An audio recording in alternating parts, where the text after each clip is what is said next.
আর এই মুহূর্তে চাপড়ামারি জঙ্গলের ছবিটা আপনাদেরকে দেখাচ্ছে। দেখুন জঙ্গলে কিভাবে আগুন ধরে যায়, পুড়ে ছাই হয়ে গেছে বনাঞ্চলের একাংশ।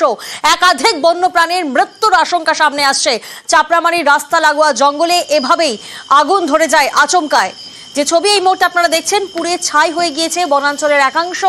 একাধিক বন্যপ্রাণীর মৃত্যুর আশঙ্কা সামনে আসছে। প্রতিনিধি রকি এই মুহূর্তে আমাদের সঙ্গে রয়েছেন। রকি, বন দফতরের তরফ থেকে ঠিক কি ব্যবস্থা নেওয়া হচ্ছে?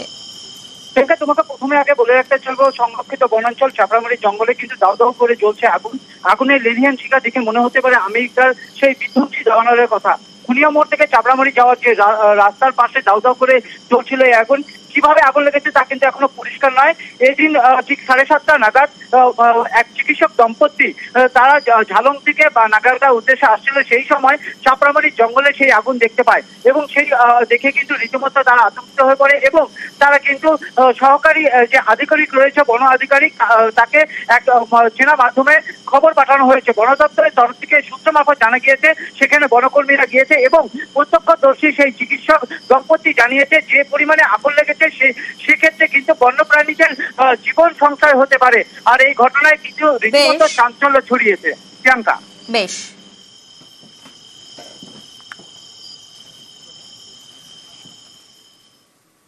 নদী এখন নালা, নদীকে ফের নদী করার চেষ্টা চলছে। শিলিগুড়ির কথা বলছি। শিলিগুড়িতে সেখানে ফুলেশ্বরী এবং জোড়াপানি নদী, এদের সংস্কারের কাজ শুরু করে দিয়েছে শিলিগুড়ি পুরসভা।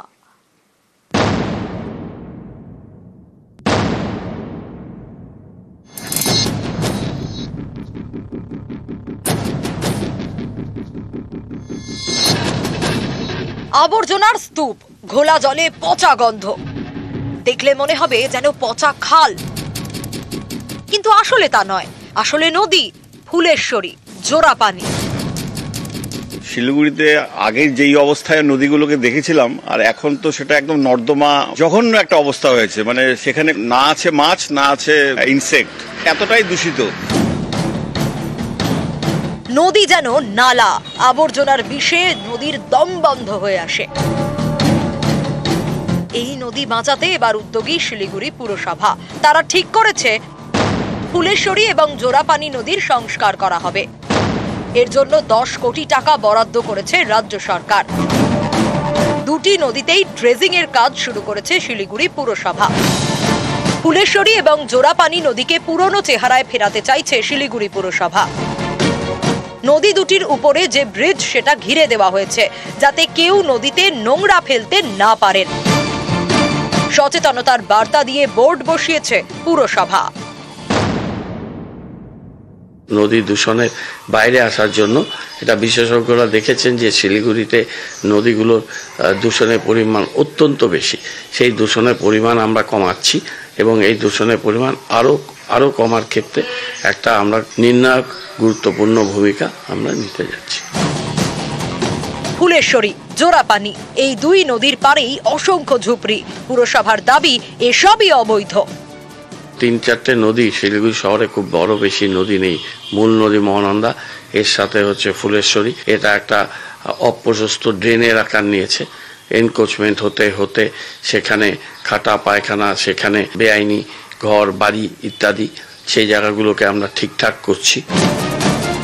একসময় ফুলেশ্বরী ও জোড়াপানিতে নদীয়ালি মাছ পাওয়া যেত, এখন সেই জলে মশার লার্ভা আর আবর্জনা। নদী নাই, এখন নালাই বলা চলে। মাঝে মাঝে কর্পোরেশন দিয়ে পরিষ্কারও করেন। বাড়ির আশেপাশে যারা আছে নাই, তারা নদী ফেলাই আবর্জনা ভরিয়ে যাচ্ছে। শিলিগুড়ির নোংরা মেশে ফুলেশ্বরী এবং জোড়াপানিতে, দুই নদীরই প্রাণ ওষ্ঠাগত। তারা বাঁচতে চায়। শিলিগুড়ি পুরসভাও চাইছে দুই নদীকে নতুন জীবন দিতে। নদী সংস্কারের পাশাপাশি পাড়ও সাজিয়ে তুলতে চাইছে তারা। ইতিমধ্যেই রাজ্য সরকার অর্থ বরাদ্দ করেছে এবং সেই মতোই কাজ হবে জানিয়েছেন মেয়র গৌতম দেব। আর তাকে কিন্তু স্বাগত জানিয়েছেন শহরবাসী থেকে পরিবেশপ্রেমীরা। ক্যামেরায় অলোক কুমার দের সঙ্গে পার্থপ্রতিম সরকার, নিউজ 18 বাংলা, শিলিগুড়ি। একেবারে নাভিশ্বাস পরিস্থিতি আমাদের সকলেরই। জেলায় জেলায় ঘাম, চৈত্রেই একেবারে চাঁদি ফাটা গরম। আর এই গরম থেকে এখনই কিন্তু রেহাই নেই, স্বস্তি নেই। 4 এপ্রিল পর্যন্ত রাজ্যে বৃষ্টির কোনো সম্ভাবনা নেই, তবে সোমবার থেকে সামান্য কমতে পারে গরম, এমনটাই জানাচ্ছে আবহাওয়া দফতর।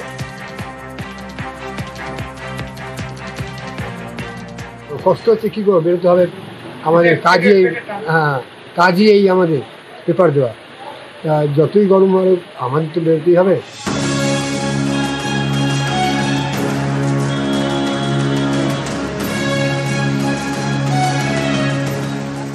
এখন এই গরম থেকে রেহাই নেই। মার্চ পেরিয়ে এপ্রিলেও চলবে দহন জ্বালা। আবহাওয়া দপ্তর জানিয়েছে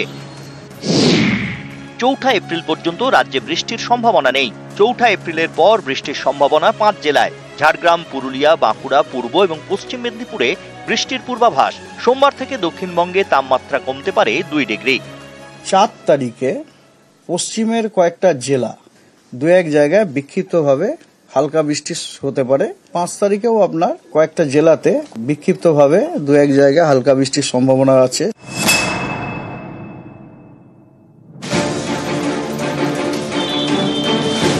বাঁকুড়ার মাথায় চাদর, তবে ঠান্ডা থেকে বাঁচতে নয়, গরম থেকে বাঁচতে।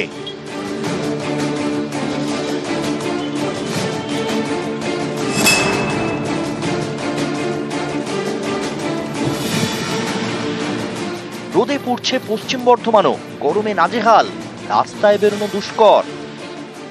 বাড়ি থেকে না বেরোতে উপায় নেই, কাজ তো করতেই হবে। তার মধ্যে এত গরমে হাত পা জ্বালা করছে, সবসময় মনে হচ্ছে কোনো গাছতলা আশ্রয় নেই। যদি দরকার না পড়ে দুপুর 12টার থেকে 4টের মধ্যে বাইরে না বেরোনো, কাজে তো বেরোতেই হবে, তাহলে হালকা জামা কাপড় পরা এবং সানস্ক্রিন ব্যবহার করা। যাদের মাইগ্রেনের রোগ আছে তারা যেন অবশ্যই ছাতা ক্যারি করে, চশমা পরে, সানগ্লাসেস পরা, ডাবের জল বা নুন চিনির জল, প্রচুর ফ্লুইড ইনটেক করাটা অত্যন্ত দরকারি। কেন কি এখন আমরা ডিহাইড্রেটেড হয়ে যাচ্ছি, যেটা আমরা নিজেও বুঝতে পারছি না।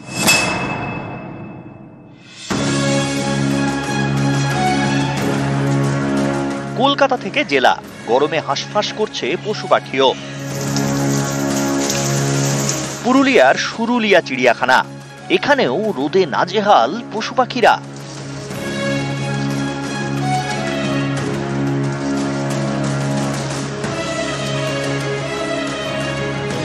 ফুড মেনুতে তরমুজ দেওয়া হয়, তারপর শসা দেওয়া হয়, যেটা জল জাতীয় জিনিস, যেটা খেলে একটু তৃপ্তি পায়। ঠান্ডা জাতীয় জিনিস খাবার দেওয়া হয়। আমাদের ইনক্লোজারের উপরে খড় দেওয়া হয় যেন ওরা সেফটি থাকে।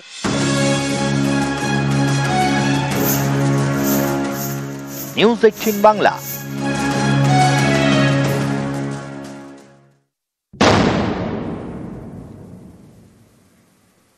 তীব্র গরম, তীব্র দহন জ্বালা জ্বলছে গোটা বঙ্গবাসী নাজেহাল। দক্ষিণবঙ্গ আপাতত ৪ এপ্রিল পর্যন্ত বৃষ্টির কোনো সম্ভাবনা নেই, তাই প্রাথমিক স্কুলে সময় বদলের একটা ভাবনা নেওয়া হচ্ছে। ভাবনা চিন্তা করা হচ্ছে। জেলা প্রাথমিক শিক্ষা সংসদের চেয়ারম্যানের মতামত চাইল পর্ষদ। কারণ সত্যিই তো খুদেরা কচিকাচারা কিভাবে স্কুলে যাবে? কারণ তীব্র গরমে নাভিশ্বাস পরিস্থিতি, নাজেহাল গোটা বঙ্গ, নাজেহাল দক্ষিণবঙ্গ। আর এরকম একটা পরিস্থিতিতে প্রাথমিক স্কুলে সময় বদলের একটা চিন্তা ভাবনা করা হচ্ছে। জেলা প্রাথমিক শিক্ষা সংসদের চেয়ারম্যানদের মতামত চাইল পর্ষদ।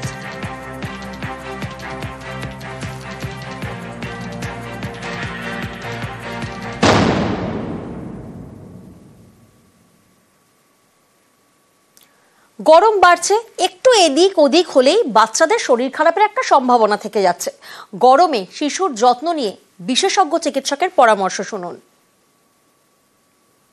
একটা বাচ্চার কিন্তু শরীরে জলের রিজার্ভটা আমাদের বড়দের তুলনায় যদি আমি প্রপোর্শনালি দেখি সেটা একটু কম।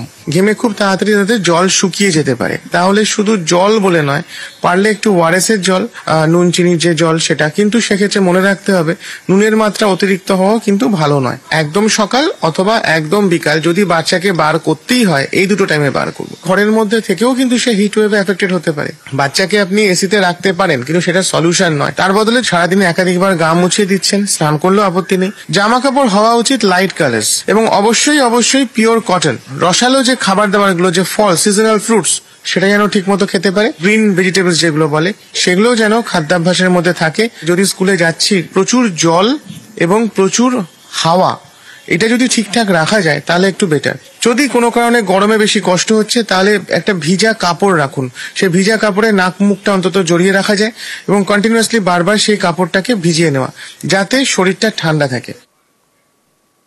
আর যাদের বাড়িতে সদ্যজাত সন্তান রয়েছে তারাও নিশ্চয়ই ভাবছেন যে কি করা যাবে, তাই গরমে সদ্যজাত যত্ন নিয়ে বিশেষজ্ঞ চিকিৎসকের পরামর্শ শুনুন। একদম যে ছোট বাচ্চা তাদের হিট রেগুলেটরি সেন্টার বা থার্মো রেগুলেটরি সেন্টার সেটা খুব ভালো ডেভেলপ নয়। তাদেরকে ঠিক রাখার উপায় হচ্ছে হাতের তালু, পায়ের তালু আর পেট, তিনটে জায়গা জাস্ট ওয়ার্ম, তাহলে বাচ্চা ঠিক আছে। যদি অত্যাধিক গরম হয়ে যাচ্ছে তাহলে তাকে বারবার গা মোছাতে হবে, মাথা ধুয়ে দিতে হবে, চান করে দিতে হবে। কোনো কারণে হয়তো আমি এসি চালিয়েছি, তাতে এটা ঠান্ডা হয়ে গেছে, তাহলে অবশ্যই এসিটা বন্ধ করতে হবে এবং তাকে র্যাপ করে কোলে তুলে নিতে হবে। এসি নন এসি প্রত্যেক মুহূর্তে করে যাচ্ছে, সেই জিনিসটা কিন্তু ভাইরাল ইনফেকশনের আতুর ঘরে উঠবে, সেটা না করাই ভালো।